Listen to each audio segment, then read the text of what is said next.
सलोनी ने आज कई दिनों के बाद फेसबुक खोला था। एग्जाम के कारण उसने अपने स्मार्टफोन से दूरी बना ली थी। फेसबुक ओपन हुआ तो उसने देखा कि 35-40 फ्रेंड रिक्वेस्ट पेंडिंग पड़ी थीं।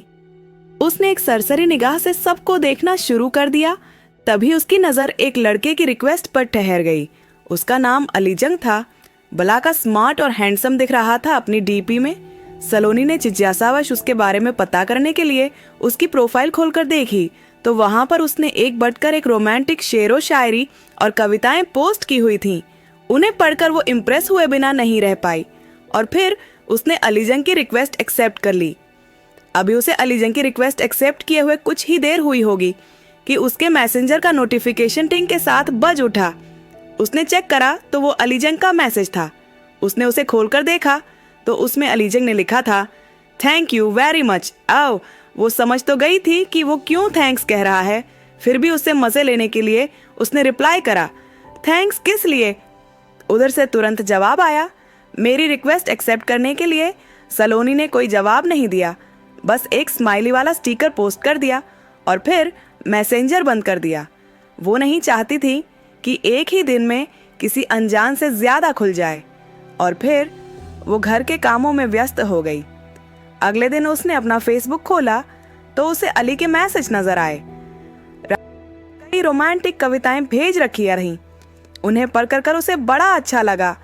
उसने जवाब में फिर से स्माइली वाला स्टिकर सेंड कर दिया। थोड़ी देर में ही अली का रिप्लाई आ गया। वो उससे उसकी हॉबीज के बारे में पूछ रहा था। उसने अली को अपना संक्षिप्त परिचय दे दिया। उसका परिचय जानने के बाद अली ने भी उसे अपने बारे में बताया कि वो MBA कर रहा है और जल्दी ही उसकी जॉब लग जाएगी। और फिर इस तरह से दोनों के बीच चैटिंग का सिलसिला चल निकला। सलोनी को अब उसके मैसेज का इंतजार रहने लगा था। जिस दिन उसकी अली से बात नहीं हो पाती थी तो उसे लगता जैसे कुछ अधूरापन सा है। अली उसकी जिंदगी की आदत बनता जा रहा था। आज रात फिर सलोनी अली से चैटिंग कर रही थी।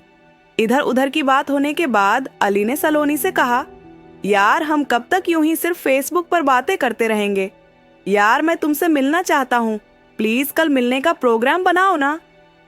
सलोनी खुद भी उससे मिलना चाहती थी और एक तरह से उसने उसके दिल की ही बात कह दी थी, लेकिन पता नहीं क्यों वो उससे मिलने से डर रही थी।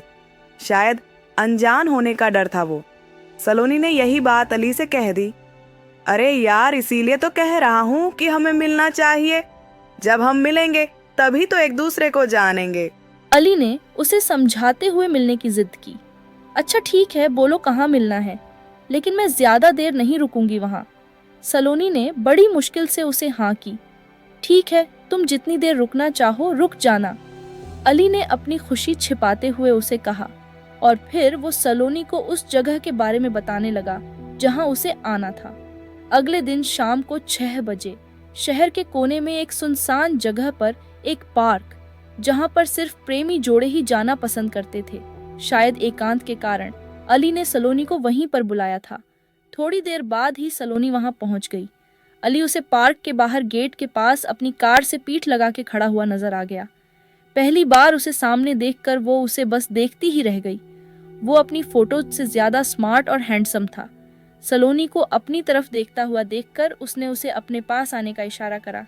उसके इशारे को समझकर वो उसके पास आ गई और मुस्कुराकर बोली, हाँ अब बोलो, मुझे यहाँ किस लिए बुलाया है? अरे यार, क्या सारी बात यहीं सड़क पर खड़ी खड़ी करोगी? आओ कार में बैठकर बात करते हैं। और फिर अली ने उसे कार में बैठने का इशारा करके कार का पिछला गेट खोल दिया। उसकी बात सुनकर सलोनी मुस्कुराते हुए कार में बैठने के लिए बढ़ी। जैसे ही उसने कार में बैठने के लिए अपना पैर अंदर रखा तो उसे वहां पर पहले से ही एक आदमी बैठा हुआ नजर आया। शक्ल से वो आदमी कहीं से भी शरीफ नजर नहीं आ रहा था। सलोनी के बढ़ते कदम ठिठक गए। वो पलटकर अली से पूछने ही जा रही थी कि ये कौन है कि तभी उस आदमी ने उसका हाथ पकड़कर अंदर खींच लिया और बाहर से अली ने उसे अंदर धक्का दे दिया। ये सब कुछ इतनी तेजी से हुआ कि वो संभल भी नहीं पाई और फिर अंदर बैठे आदमी ने उसका मुंह कसकर दबा लिया ताकि वो चीख ना पाए और उसके हाथों को अली ने पकड़ लिया। अब वो ना तो हिल सकती थी और ना ही चिल्ला सकती थी। और तभी कार से दूर खड़ा एक आदमी कार में आके ड्राइविंग सीट पर बैठ गया और कार स्टार्ट करके तेज़ी से आगे बढ़ा दी। और पीछे बैठा आदमी जिसने सलोनी का मुंह दबा रखा था, वो हंसते हुए अली से बोला, वाह भाई वाह, मज़ा आ गया। आज तो तुमने तगड़े माल पर हाथ साफ करा है। शबनम बानो इसकी मोटी कीमत देगी। उसकी बात सुनकर उर्फ अली मुंह ऊपर उठाकर ठहाके लगा के हंसा। उसे देखकर ऐसा लग रहा था जैसे कोई भेड़िया अपने पंजे में शिकार को दबोच के हंस रहा हो। और वो कार तेजी से शहर के बदनाम इलाके जिस्म की मंडी की तरफ दौड़ी जा रही थी। ये कोई कहानी नहीं बल्कि सच्चाई है छत्तीसगढ़ की रहने वाली सलोनी की, जो मुंबई से छुड़ाई गई है। ये सलोनी की कहानी उन लड़कियों को सबक देती है जो सोशल मीडिया से अनजान लोगों से दोस्ती कर लेती है और अपनी ज़िंदगी गंवा लेती है। शेयर ज़रूर करें ताकि कोई और सलोनी ऐसी दलदल में ना फंस जाए।